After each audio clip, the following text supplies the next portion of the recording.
நீங்கள் பார்த்து கொண்டிருப்பது உங்கள் ஜாஷ்வா டிவி. சகல ஜனங்களுக்கும் நற்செய்தி.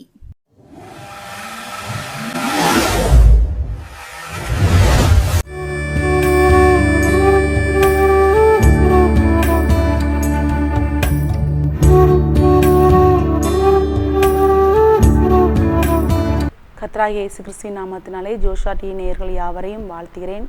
இந்த மனதிரும்புதலின் நேரம் நிகழ்ச்சிக்கு உங்களை வரவேற்கிறேன். கர்த்தர் உங்கள் யாவரையும் ஆசீர்வதிப்பாராக. நீங்கள் எல்லோரும் கர்த்தருக்குள்ள நல்லா இருப்பீங்க. நான் கர்த்தருக்குள்ள நம்புகிறேன். கர்த்தர் உங்கள் யாவரோடும் இருப்பாராக. இந்த நாளில் கூட நம்ம ஆண்டோடைய வார்த்தையை குறித்து தியானிக்க போகிறோம். ஆனால் நம்மளோடு பேச போகிற வார்த்தை என்னது நம்ம தியானிக்கிறதுக்கு முன்பாக நம்ம எடுத்துக்கொண்டு வாசிக்க போகிற தேவனுடைய வார்த்தை சங்கீதம் 62வது அதிகாரம் அதனுடைய 5வது வசனம். என் ஆத்மாவே தேவனையே நோக்கி அமர்ந்திரு, நான் நம்புகிறது அவராலே வரும். இந்த இடத்துல அழகாய் கர்த்தருடைய வார்த்தை போடப்பட்டிருக்குது. என் ஆத்மாவே தேவனையே நோக்கி அமர்ந்திரு, நான் நம்புகிறது அவராலே வரும். நிறைய நேரங்களில் நம்மளுடைய நம்பிக்கை யார் தான்? கர்த்தராகிய இயேசு கிறிஸ்து தான். எப்போவுமே நம்ம நம்புறது யாரை தான்? கர்த்தராகிய இயேசு கிறிஸ்துவை தான். நீங்கள் ஆண்டவரை நம்புறதுனால தான் இந்த நேரத்தில் கூட இந்த நிகழ்ச்சியை நீங்கள் என்ன செஞ்சிட்ருக்கீங்க, பார்த்துட்ருக்கீங்க. ஆண்டவர் என்னோட ஏதாவது பேசிட மாட்டாரான்னு பார்த்துட்ருக்கீங்க. அப்போது இந்த இடத்துல நம்ம பார்க்குறோம், என் ஆத்மாவே தேவனை நோக்கி அமர்ந்துரு, நான் நம்புகிறது கர்த்தராலே வரும். சில காரியங்களுக்காக நீங்கள் ஆண்டவர்கிட்ட ஜெபித்து ஒரு வேளை காலங்கள் கடந்து போகிறதுனால ஒரு சோர்வில் கூட இருக்கலாம். ஆனால் அந்த நாளில் நீங்கள் அந்த சோர்வுக்குள்ளே போக வேண்டாம். நம்ம நம்புறது ஆண்டவரால் என்ன செய்யுமா? வருமா? அப்போ முதல்ல பார்க்கலாம், சங்கீதம் 37வது அதிகாரம் 37வது அதிகாரம் அதனோட 39வது வசனம் போடப்பட்டிருக்கு பாருங்கள். நீதிமான்களுடைய இரட்சிப்பு கர்த்தரால் வரும், இக்கட்டு காலத்தில் அவரே அவர்கள் அடைக்கலாம். அப்போ நீதிமான்கள்னால் நமக்கு எல்லாருக்குமே நல்லா தெரியும். துன்மார்க்கர்னா யாருன்னு தெரியும், நீதிமான்கள்னால் யாருன்னு நமக்கு தெரியும்.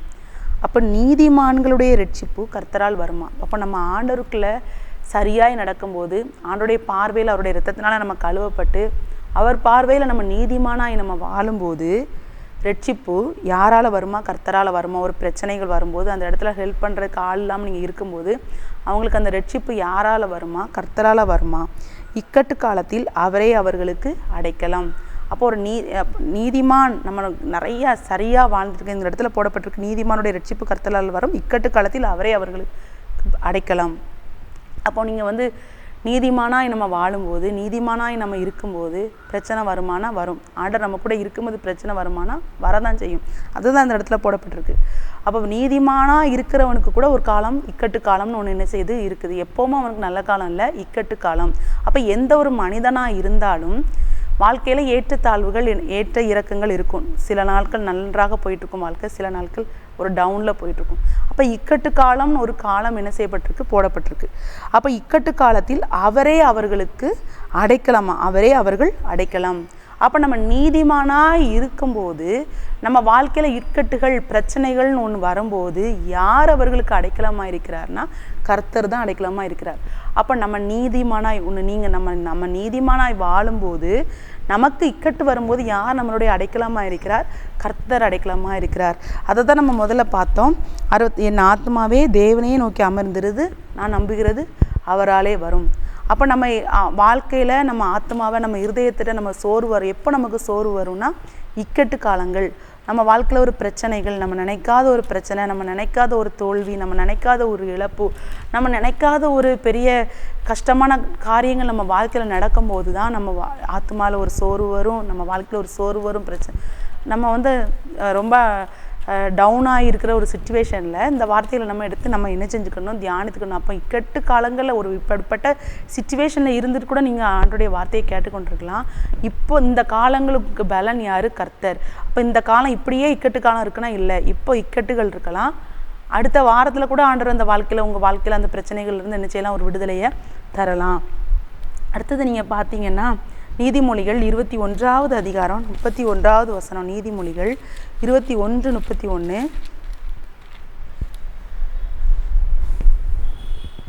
குதிரை யுத்த நாளுக்கு ஆயத்தமாக்கப்படும், ஜெயமோ கர்த்தரால் வரும். அப்போ நம்ம இப்போ இக்கட்டு காலங்களை குறித்து ஆண்டவர் நம்ம கூட எப்படி இருக்கிறாரு, ஆண்டவர் நம்மளோட இருக்கிறத பற்றி தியானித்து கொண்டிருக்கிறோம். அப்போ இக்கட்டு காலங்கள், ஒரு பிரச்சனையின் காரியங்கள், அப்போ எந்த காரியங்களாக இருந்தாலும் அந்த ஜெயம் யாரால் தான் வரும்? கர்த்தரால் வரும். எப்பொழுது அப்படின்னா கர்த்தருக்கு அதுக்கு முந்தின வசனத்தில் பார்த்தீங்கன்னா 30வது வசனத்தில் கர்த்தருக்கு விரோதமான ஞானமும் இல்லை, புத்தியும் இல்லை, ஆலோசனையும் இல்லை. அப்போது ஆண்டருக்கு விரோதமாக நம்ம யார் என்ன ஆலோசனை பண்ணாலும், புத்தி இருந்தாலும் ஆண்டருக்கு விரோதமாக எதுவுமே என்ன செய்யாது கிடையாது. அப்போ நமக்கு விரோதமாக மனிதர்கள் நம்மளை வீழ்த்துவதற்கு சத்துரு எவ்வளோ காரியங்கள் நமக்கு விரோதமாக எது செஞ்சாலும் கர்த்தர் நம்மளோட இருக்கும்போது நம்ம அதை தான் முதல்ல தியானித்திருக்கிறோம். நம்ம ஆண்டவரோடு இருக்கும்போது, அவர் நம்ம கூட இருக்கும்போது நமக்கு விரோதமாய் ஒன்றுமே என்ன செய்யாது கிடையாது. இக்கட்டு காலங்கள் இருந்த மாதிரி இருக்கலாம், ஆனால் ஆண்டவர் அது எல்லாவற்றிலேருந்து நமக்கு என்ன செய்வார்? விடுதலை தவிர அவர் தான் நமக்கு பலன், அவர் தான் நமக்கு நம்பிக்கை, அவர் தான் நமக்கு எல்லாம். அப்போ நீங்கள் பாருங்கள், கர்த்தருக்கு விரோதமான ஞானமும் இல்லை, புத்தியும் இல்லை, ஆலோசனையும் இல்லை. அப்போது நமக்கு விரோதமாய் ஆண்டவர் நம்ம கூட இருக்கும்போது அதுதான். இப்போ நமக்கு விரோதமாக யார் கூட்டம் கூடி என்ன ஆலோசனை பண்ணாலும் அது எதுவுமே என்ன செய்ய முடியாது, ஒன்றுமே செய்ய முடியாது. குதிரை யுத்த நாளுக்கு ஆயத்தமாக்கப்படும், ஜெயமோ கர்த்தரால் வரும். இப்போ நம்ம கர்த்தர் நம்ம கூட இருக்கும்போது அந்த இடத்துல நம்ம தோல்வி விடுற மாதிரி பண்ணலாம். நம்ம வாழ்க்கையில் நம்ம இதெல்லாம் இழந்துருவோமோ, நம்ம வாழ்க்கையில் இந்த பிரச்சனைகள் பெரிய லெவலில் வந்துடுமோ நம்ம யோசிக்கலாம். மற்றவர்கள் யோசிக்கலாம், நமக்கு விரோதமாய் பெரிய காரியங்களை திட்டமிட்டு செய்து கொண்டிருக்கலாம். ஆனால் கர்த்தர் நம்மளோடு இருக்கும்போது ஜெயமும் நமக்கு தான் ஆண்டவர் செய்வார், தருவார். அப்போ நம்ம செய்ய வேண்டியது அதங்க பாருங்கள், குதிரை யுத்த நாளுக்கு ஆயத்தமாக்கப்படும். இக்கட்டு காலங்கள், எல்லா காலங்கள், எந்த காலங்களாக இருந்தாலும் அந்த காலங்களுக்கு நம்ம ஆயத்தமாகிடணும். ஆண்டருக்குள்ளே நம்ம எப்பொழுதும் கர்த்தரோடு நம்ம இருக்கும்போது நம்மளுடைய ஆயத்தங்கள் கர்த்தர் கூட நம்ம இருந்து, நம்ம நீதிமானாக இருந்து, எப்பவும் ஒவ்வொரு நாளும் நம்மளுடைய இரத்தத்தினால கழுவப்பட்டு அவருடைய வார்த்தைகளை நம்மளை பரிசுத்தமாக்கி அவரோடு நம்ம சஞ்சரித்து கொண்டு அவரோடு நம்ம இருக்கும்போது ஜெயத்தை ஆண்டவர் நமக்கு என்ன செய்கிறார்? தருகிற தேவனாக இருக்கிறார். அடுத்தது வாசிக்கலாம். நீதிமொழிகள் 2வது அதிகாரம் 6வது வசனம் பாருங்கள். நீதிமொழிகள் 2:6 கர்த்தர் ஞானத்தை தருகிறார், அவர் வாய் நின்று அறிவும் புத்தியும் வரும். அப்போ ஆண்டவர் கூட நம்ம இருக்கும்போது அவர் நமக்கு தருகிறது மெயினாக என்னது தருகிறார்னா ஞானத்தை என்ன செய்கிறாரு? தருகிறார். அவர் வாயிலிருந்து நமக்கு என்னது வருதான்? அறிவும் புத்தியும் என்ன செய்தான்? வருதான். இன்னொருக்கா நம்ம எடுத்து பார்க்கலாம். சங்கீதம் 62:5 நீங்கள் பார்க்கும்போது திரும்ப பார்த்தீங்கன்னா அதில் சங்கீதம் 62:5 என் ஆத்துமாவே தேவனை நோக்கி அமர்ந்திரு, நான் நம்புகிறது அவராலே வரும். அப்போது நம்ம வாழ்க்கையில் அறிவு புத்தி வேணும். நம்ம வாழ்க்கையில் ஒரு பிரச்சனைகளை சால்வ் பண்ணுறதுக்கு நமக்கு அறிவு புத்தி வேணும். எல்லாம் எது வேணாலும் நம்ம யாரோடு இருக்கணும்? கர்த்தரோடு இருக்கணும். அவர் நம்மளோட இருக்கும்போது நம்ம வாழ்க்கையில் நம்ம பெரிய காரியங்களை என்ன செய்யலாம்? சாதிக்கலாம். எந்த ஒரு பிரச்சனை வந்தாலும் அதுலேருந்து ஆண்டவர் நமக்கு என்ன செய்வார்? விடுதலையை தருவார். அதை தான் நீங்கள் பார்த்தீங்கன்னா 121வது சங்கீதத்தில் 1வது வசனத்தில் போடப்பட்டிருக்கும். எனக்கு ஒத்தாசை வரும் பர்வதங்களுக்கு நேராக என் கண்களை ஏறியிருக்கிறேன், வானத்தையும் பூமியும் உண்டாக்கின கர்த்தரிடத்திலிருந்து எனக்கு ஒத்தாசை வரும் அப்படின்னு அழகாக போடப்பட்டிருக்கு. அப்போது நம்ம நீதிமானாய் வாழும்போது நம்ம வாழ்க்கையில் ஒரு பிரச்சனைகள் இந்த போராட்டத்துக்குள்ள நம்ம இருக்கும்போது நம்ம அதை தான் பார்த்தோம். நீதிமானுக்கு யார் தான் பலன்னு சங்கீதம் 37 நம்ம பார்த்தோம். நீதிமானுடைய ரட்சிப்பு கர்த்தரால் வரும், இக்கட்டு காலத்திலே அவர் தான் அவங்களுக்கு பலன். அப்போ நீங்கள் பார்த்தீங்கன்னா நமக்கு எந்த காலமாக இருந்தாலும் சரி, இக்கட்டு காலம் எந்த காலங்களில் நம்ம இருந்தாலும் ஒத்தாசைங்கிறது யார்கிட்ட தான் நமக்கு வரும்னா கர்த்தரிடத்துலேருந்து நமக்கு என்னது வருமா? அந்த ஒத்தாசை வருமா? அப்போ எப்போ அந்த ஒத்தாசை வரும் அப்படின்னு பார்த்தீங்கன்னா என் கண்களை ஏறெடுக்கிறேன், அவரை நோக்கி அந்த எனக்கு ஒத்தாசை வரும் பர்வதங்களுக்கு நேராக, எனக்கு இந்த சிச்சுவேஷனில் ஆண்டவர் தான் எனக்கு ஹெல்ப் பண்ண முடியும் அப்படின்னு நம்ம ஆண்டவரை நோக்கி நம்ம பார்வை ஆண்டவரை நம்ம தேடும்போது அவர் நமக்கு என்ன செய்வார்? ஒத்தாசையை தருவார். அதை தான் நம்ம பார்த்தோம். குதிரை யுத்த நாளுக்கு ஆயத்தமாக்கப்படும், ஜெயமோ கர்த்தரால் வரும். அப்போ நமக்கு விரோதமாக என்ன ஆலோசனைகள் யார் தீட்டினாலும் சரி, நம்ம ஆண்டவரை நோக்கி கொண்டு இருக்கும்போது அந்த ஒத்தாசையை தருகிறவர் தேவனாக தான் என்ன செய்கிறாரு? இருக்கிறாரு. அதுக்கப்புறத்தில் நீங்கள் அந்த அதிகாரத்தில் பார்த்தீங்கன்னா 5வது வசனம், கர்த்தர் உன்னை காக்கிறவர், கர்த்தர் உன் வலது பக்கத்திலே உனக்கு நிழலாக இருக்கிறார். ஒருவேளை நம்ம எந்த ஒரு துக்கமான சிச்சுவேஷனில் ஒரு இக்கட்டு காலத்தில் பெரிய பிரச்சனையில் மாட்டிகிட்டு இருந்தாலும், ஆண்டவர் நம்ம கூட இல்லாத மாதிரி சிச்சுவேஷன் இருந்தாலும் ஆண்டவர் நம்ம கூட தான் என்ன செய்கிறாரு? இருக்கிறார். நம்ம தேடும்போது அவரையே நம்ம அண்டி கொண்டிருக்கும் போது அவர் நம்ம கூட தான் இருக்கிறார். நீங்கள் யோபுடைய வாழ்க்கையை பார்க்கும்போது யோபை சுற்றி எல்லாமே போச்சு. அவருடைய பிள்ளைகள் போனாங்க, செல்வங்கள் போச்சு, வேலைக்காரிங்க, அவங்களுடைய செல்வாக்கு, அவருக்கு இருந்த மகிமை, அவருடைய பணம் புகழ் எல்லாமே போச்சு. மனைவி கூட அவரை என்ன செஞ்சாங்க? தூசித்து உயிரை விட்டுருன்னு சொன்னாங்க. ஆனால் ஆண்டவர் அவரை விட்டு என்ன செய்யல போகல. கொஞ்ச நாள் ஆண்டவர் அவர் கூட இல்லாத மாதிரி இருந்துச்சு. ஏன்னா இந்த காலங்கள் சாத்தானுக்கும் ஆண்டவருக்கும் தான் தெரியுது எதற்காக யோபுக்கு வந்துச்சு. சாத்தானுடைய ஒரு பெரிய தந்திரத்தினால அது வந்துச்சு. ஆனால் சாத்தானுக்கு தெரியாது யோபா ஆண்டவர் திரும்ப ஒரு பெரிய ரெட்டிப்பான ஒரு ஆசீர்வாதத்தினால ஆஸ்வதிக்க போகிறாருன்னு சாத்தானுக்கு சுத்தமாக என்ன செய்யாது, தெரியாது. யோபுடைய சாத்தானுடைய ஃபுல்லான ஒரு நோக்கமே யோபுவை முழுசாக அழிச்சிடணும். அவன் தன்னால் நாவினால் எப்படியாட்டும் பாவம் செஞ்சிருவான், ஆண்டவரை விட்டு விலகிடுவான். ஆனால் தன் நாவினால் யோபு ஆண்டவரை ஒரு குறையும் என்ன செய்யலை, சொல்லலை. ஆண்டவரை விட்டு அவர் என்ன செய்யலை, விலகவே இல்லை. ஆனால் ஆண்டவர் பார்த்தீங்கன்னா யோபுக்காக தன்னுடைய சிநேகிதர்கள் வந்து யோபுவை துக்கப்படுத்தி பேசும்போது கூட ஒரு கட்டத்துக்கு மேலே ஆண்டவர் பொறுக்காமல் அவங்கள்ட்ட வந்து பேசுவார், யோபுகிட்ட சொல்லுவார், அவர்களுக்காக நீ வேண்டிக் கொள்ளுன்னு சொல்லும்போது யோபு தன் சிநேகிதர்களுக்காக வேண்டிக் கொள்ளும்போது ஆண்டவர் யோபு என்ன செஞ்சார், ரெட்டிப்பாய் என்ன செஞ்சார், ஆசீர்வதித்தார். யோபுடைய முகத்தை பார்த்தார். அது வரைக்கும் ஒரு இக்கட்டு காலம், யோபுக்கு ஒரு இக்கட்டு காலம் வந்துச்சு. ஏன்னா சாத்தான் அவன் மேலே வச்ச கண்ணிங்னால. அதே மாதிரி ஒரு வேளை நீங்கள் இக்கட்டு காலங்களுக்குள்ள இருக்கலாம். நீங்கள் எந்த இக்கட்டு காலங்களுக்குள்ள இருந்தாலும் நம்ம அனுதினமும் ஆண்டவரை தேடுவதையோ அவரை நம்ம நம்பி இருக்கிறதையோ, இப்போ இருக்கிற சிச்சுவேஷனில் நம்ம பெரிய குற்றவாளிகளாக தெரியலாம், மற்றவர்கள் நம்மளை குற்றப்படுத்தி கொண்டு இருக்கலாம், உங்களுக்கு விரோதமாக நிறைய காரியங்களை எல்லாரும் பேசி கொண்டு இருக்கலாம், நம்மளை அறியாமலே நமக்குள்ளே நம்ம திங்க் பண்ணிட்டு இருக்கலாம். இல்லை, ஆனால் நம்ம ஆண்டவரோடு இருக்கணும். ஒருவேளை நம்ம மனதில் உங்கள் மனசில் ஆண்டவரே நான் இந்தந்த காரியங்கள் இந்த இடத்துல நான் அப்படி தவறு பண்ணியிருக்கக்கூடாது, இந்த வார்த்தையை நான் பேசியிருக்கக்கூடாது, என்னை மன்னிச்சிருங்கன்னு நம்ம ஆண்டவர்கிட்ட நம்மளை சரிப்படுத்தி கொண்டே நம்ம ஒவ்வொரு நாளும் ஆண்டவருடைய வார்த்தையை தியானித்து அவரோட நம்ம சேர்ந்து அவரோட நம்ம ஜெபித்து கொண்டு அவரோட நம்ம உலாவி கொண்டு இருக்கும்போது அவர் நம்ம கூட இருக்காத மாதிரி கூட தெரியலாம். ஆனால் அவர் நம்ம கூட தான் என்ன செய்கிறாரு, இருக்கிறாரு. உங்களுக்குன்னு ஒரு காலம் வச்சுருப்பார். அந்த காலத்தில் ஆண்டவர் உங்களை ஷைன் பண்ண வைப்பார், உங்களை உயர்த்துவார், உங்களை ஆசீர்வதிப்பார், உங்கள் வாழ்க்கையில் பெரிய நன்மை என்ன செய்வார். அதுதான் குதிரை யுத்தங்களுக்கு ஆயத்தமாக்கப்படும், ஜெயமோ கர்த்தரால் வரும். ஒருவேளை ஆண்டவர் உங்களை ஒரு பெரிய காலங்களுக்காக உங்களை ஆயத்தப்படுத்தி கூட கொண்டு என்ன செய்யலாம் இருக்கலாம். ஆனால் உங்களோட ஆண்டவர் இருந்த மாதிரி தெரியவே செய்யாது. கவலைப்படாதீங்க, ஆண்டவர் உங்கள் கூட தான் என்ன செய்கிறாரு, இருக்கிறாரு. நீங்கள் இந்த இடத்துல பார்த்தீங்கன்னா கர்த்தர் உன்னை காய்க்கிறவர், கர்த்தர் உன் வலது பக்கத்திலே உனக்கு நிழலாக இருக்கிறார். நம்ம ஆண்டவரை தேடிக்கொண்டே இருக்கும்போது அவர் நமது வலது பக்கத்தில் எப்பொழுது நமக்கு நிழலாக என்ன செய்கிறாராம், இருக்கிறாராம். அப்போ ஆண்டவரை நம்ம பிடித்து கொண்டு இருக்கும்போது நம்ம நம்புகிறது அவரால் என்ன செய்யும், வரும். அதற்கான காலங்கள் கூட உங்களுக்கு தள்ளி கொஞ்ச நாள் இருக்கலாம். ஆனால் அந்த காலங்கள் நம்ம நம்புறதுனா நீங்கள் எப்படி நம்பி ஆண்டவர்கிட்ட எந்த காரியத்தை வைத்து ஜெபிக்கிறீங்களோ அந்த காரியத்தை ஆண்டவர் உங்கள் கையில் கொண்டு என்ன செய்வார், தருவார். உங்கள் வாழ்க்கையில் அப்படிப்பட்ட ஒரு ஆசீர்வாதத்தை ஆண்டவர் என்ன செய்வார், தருவார். ஆனால் அந்த காலங்கள் இந்த காலங்களாக இருக்கலாம். ஆண்டவர் உங்கள் வாழ்க்கையில் அந்த காரியங்களை செய்வதற்கான காரியத்தை ஆண்டவர் ஒரு நாளை வச்சிருப்பார். அந்த நாளில் உங்கள் வாழ்க்கையில் பெரிய காரியத்தை ஆண்டவர் என்ன செய்வார். அப்போ அதற்காக நம்ம என்ன செய்யணும், ஆயத்தப்படணும். அதற்கு ஆயத்தப்படணும். ஒவ்வொரு நாளும் ஆண்டவரோடு நம்ம இருந்து ஆண்டவர் கூடயே நடந்து நம்ம ஆயத்தப்படணும். ஆண்டவர் நம்ம கூட இல்லாத மாதிரி கூட தெரியலாம். ஆனால் நம்ம இன்னும் பரிசுத்தப்படணும். இன்னும் பரிசுத்தப்பட்டு ஆண்டவரே என்னோட பேசுங்க, என் கூட நீங்கள் செயல்படுங்க, என் கூட நீங்கள் இருக்கிறீங்கன்னு எனக்கு உறுதிப்படுத்துங்க, எனக்காக நீங்கள் இந்த காரியத்தை செய்யுங்க. நம்ம ஜெபிக்கும் போது ஒரு நாள் வரும்போது அது பெரிய மகிமையாக என்ன செய்யப்படும், வெளிப்படும்.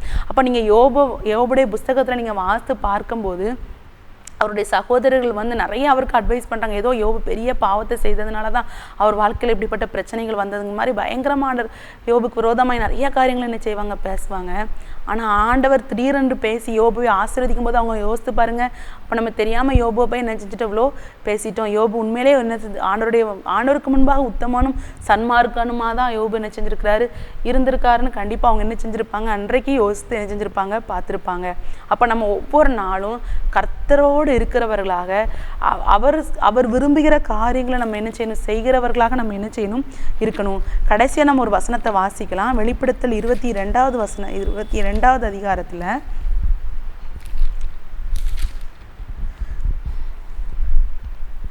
12வது வசனம் பாருங்க. இதோ சீக்கிரமாய் வருகிறேன், அவனவனுடைய கிரியைகளின்படி அவனவனுக்கு நான் அளிக்கும் பலன் என்னோடே வருகிறது. அப்போ என்றைக்கா இருந்தாலும் ஆண்டவர் வருவார். அவர் நம்ம என்னென்ன செய்கிறோமோ அதற்கான பலனை ஆண்டவர் நமக்கு என்ன செய்வார், தருவார். நம்ம அதை தான் நம்ம முதலேருந்தே பார்த்துட்டு இருக்கோம். அவர் நம்ம கூட இருக்கும்போது என்ன மாதிரி பலன் இருக்குது, அவர் நம்ம கூட இல்லைன்னா நமக்கு அந்த பலனே கிடைக்காது. அவரோடு நம்ம இருக்கும்போது ஒவ்வொரு பலனை நம்ம பெற்றுக்கொண்டுட்டே வருகிறோம். அதுதான் ஒவ்வொன்றிலையும் நம்ம வாசித்துட்டு வந்தோம். அப்போ அவர் வரும்போதும் அந்த பலனை நமக்கு என்ன செய்கிறாராம், கொண்டு வருகிறாராம். இதோ சீக்கிரமாய் வருகிறேன், அவனுடைய கிரியைகளின்படி அவனவனுக்கு நான் அளிக்கும் பலன் என்னோட கூட வருகிறது. அப்போ அதை நம்ம விசுவாசிக்கணும். என்றைக்கா இருந்தாலும் ஒன்று நம்ம ஆண்டவர்கிட்ட போவோம், அல்லது ஆண்டவர் இங்கே பூமியை நியாயந்திருக்க வரும்போது நம்ம அவர்கிட்ட நிற்கணும். அப்போ அந்த பலனை நமக்கு பெற்றுக்கொள்ளணும். அப்போ நம்ம அதற்கேற்றபடி நம்மளுடைய வாயின் வார்த்தைகள் இருக்கணும், நம்மளுடைய செய்கைகள் இருக்கணும், நம்ம ஆண்டவரை அனுதினமும் தேடுவது இருக்கணும். ஆண்டவருக்கு விரோதமாக நம்ம ஒரு காரியங்களை செய்யணும், இது தப்பு இல்லை, இது ஆண்டவருக்கு முன்பாக இது தவறு, நம்ம அப்படிங்க நம்ம மைண்டு பரிசுத்தாவியினர் உள்ளேருந்து பேசலாம், அவங்க மைண்டு பேசலாம், உங்கள் இருதயத்துலேருந்து நீங்கள் ஒரு சத்தத்தை நீங்கள் கேட்கலாம். அப்போ அந்த ஆண்டவரை நம்ம முன்னிறுத்தி நிறைய தவறுகளுக்கு குற்றங்களுக்கு நம்ம விலகி நிற்கும்போது ஆண்டவர் நம்மளை ஆசீர்வதிக்கிற தேவனாக என்ன செய்கிறார் இருக்கிறார், நம்மளை ஆசீர்வதிக்கிறவராக இருக்கிறார். அதற்கான கிரியைகள் அப்போ அவர் வரும்போதும் அதுக்குரிய பலனை தருகிறாரு. நம்ம இப்போ பூமியில் வாழ்ந்து கொண்டு இருக்கும்போது அவரோடு நம்ம இருக்கும்போது அதற்குரிய பலனை நம்ம என்ன செஞ்சிட்ருக்கோம், ஆண்டவர்கிட்ட இருந்து பெற்றுக்கொண்டிருக்கிறோம். அப்போ அதை நம்ம உணர்ந்தவர்களாய் ஒவ்வொரு நாளும் கர்த்தரை தேடுகிறவர்களாக அவரோடு இருக்கிறவராக அவர்கிட்ட இருந்து நல்ல பலனை பெறுகிறதற்கான பிரயாசத்தோடு நம்ம வாழ்க்கையை வாழ்வதற்கு நம்ம என்ன செய்யப்பட்டிருக்கிறோம், அழைக்கப்பட்டிருக்கிறோம். அப்போ நம்ம கண்டிப்பாக நம்ம திரும்பியும் ஒருக்கா இந்த வசனத்தை வாசிக்கலாம். சங்கீதம் 62:5 சங்கீதம் 62:5 பார்த்தீங்கன்னா,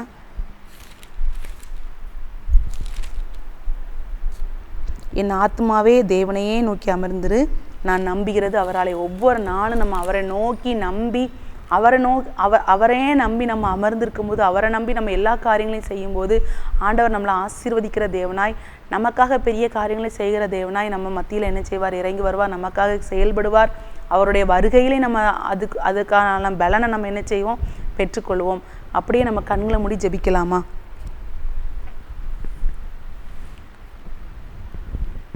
ஆண்டவரே, இந்த நாளில் கூட நாங்கள் உங்களுடைய வார்த்தையை குறித்து தியானித்தோம். இசப்பா ஆண்டவரே, நாங்கள் உங்களை நம்பும்போது ஆண்டவரே நாங்கள் எப்படி உங்களுக்காக காத்திருக்கணும், நாங்கள் எப்படி நம்பணும், நாங்கள் உங்களை நம்பும்போது நாங்கள் என்ன பலனெல்லாம் பெற்றுக்கொள்வோங்கிறத குறித்து நாங்கள் தியானித்தோம் தகப்பனே. அப்பா ஆண்டவரே இசப்பா, குதிரை இத்தனை நாளுக்காக ஆயத்தப்படும், ஜெயமோ கர்த்தரால் வரும். ஆண்டவரே, நாங்கள் எங்களுடைய வாழ்க்கையில் நாங்கள் என்னென்ன காரியங்களை செஞ்சாலும் எல்லாவற்றிலும் நாங்கள் உங்களை நம்பி இருக்கிறதற்கு, உங்கள் கரத்திலிருந்து நாங்கள் நன்மைகளை பெற்றுக்கொள்வதற்கு தேவன் எங்களுக்கு கிருபை தாங்க தகப்பனே. அப்பா ஆண்டவரே, என் ஆத்மாவே தேவனை நோக்கி நம்பிரு, நான் நம்புகிறது அவராலே வரும். நீதிமான் ஆண்டவரே, அந்த பொல்லாத காலத்தில் கூட தகப்பனே, இக்கட்டின் காலத்தில் கூட தகப்பனே, நீதிமான நீங்கள் பாதுகாக்கிறீங்க, நீதிமானுக்குரிய தேவையில் நீங்கள் சந்திக்கிறீங்கன்னு நாங்கள் தியானித்தோம் ராஜா.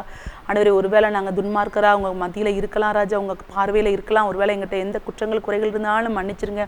இந்த வார்த்தைகளை கேட்குற ஒவ்வொரு பிள்ளைகளையும் ஆண்டவரே, அடியனே கூட நீங்கள் எல்லாரையும் நீங்கள் நீதிமானாய் மாற்றுங்க ராஜா. நாங்கள் நீதி உள்ளவர்களாய், உமக்கு முன்பாக உண்மை உள்ளவர்களாய், உமக்கு முன்பாக நீதிமான்களாய் வாழ, உமக்கு முன்பாக நாங்கள் உத்தமர்களாய் வாழ எங்களுக்கு உதவி செய்யுங்க இசப்பா. ஒவ்வொரு நாளும் ஒவ்வொரு நிமிடமும் எங்கள் வாழ்க்கையில் ஆண்டவரே நாங்கள் உங்களையே நம்பி உமக்கு பிரியமானதை நாங்கள் செய்து அப்பா உம்முடைய வருகையில் ஆண்டவரே நாங்கள் உங்கள்கிட்ட இருந்து அநேக பலன்களை பெற்றுக்கொள்ளத்தக்கதாக ராஜா, நன்மையான பலன்களை பெற்றுக்கொள்ளத்தக்கதாக ஆண்டவரே ஒவ்வொரு நாளும் உமக்கு பிரியமாய் நாங்கள் வாழ எங்களுக்கு உதவி செய்யுங்க இசப்பா. ஒருவேளை இவ்வளோ நாட்களும் ராஜா உமக்கு பிரியமில்லாத காரியங்கள் அநேக காரியங்கள் நாங்கள் செய்திருந்தாலும் மன்னித்து ராஜா, உமக்கு பிரியமாய் வாழ எங்களுக்கு உதவி செய்யுங்க. ஆண்டவரே, இந்த வார்த்தை என்னோடு கேட்டு ஒவ்வொரு பிள்ளைகளை கூட தகப்பனே ஆசீர்வதிங்க. ஆண்டவரே, ஒவ்வொரு நாளும் அவங்க உங்களோடு நடப்பதற்கும் உமக்கு பிரியமாய் வாழ்வதற்கும் ஆண்டவரே உம்முடைய கரத்திலிருந்து அநேக நன்மைகளையும் ஆசீர்வாதங்களையும் பெற்றுக்கொள்ளத்தக்கதாக ராஜா, ஒவ்வொரு நாளும் உங்களுக்கு பிரியமா இந்த பிள்ளைகள் நடப்பதற்கு வாழ்வதற்கு தேவன் உதவி செய்யுங்க இசப்பா. இந்த வார்த்தையை கேட்டு என்னோடு சேர்ந்து ஜெபிக்கிற ஒவ்வொரு பிள்ளை ஒருவேளை இக்கட்டின் காலத்தில் இருக்கலாம் ராஜா, எல்லா இக்கட்டுகளுக்கும் உங்களை விலக்கி காத்துக்கொள்ளுங்க. ஏற்ற நன்மைகளை ஆசீர்வாதங்களை கொடுங்க. படிக்கிற பிள்ளைகளுக்கு நல்ல ஆசீர்வாதத்தை நன்மையை நீங்கள் கொடுக்கும்படியாக ஜெபிக்கிறேன். இயேசுவின் நாமத்திலே ஜெபிக்கிறேன் ஜீவனில் நல்ல பிதாவே, ஆமென்.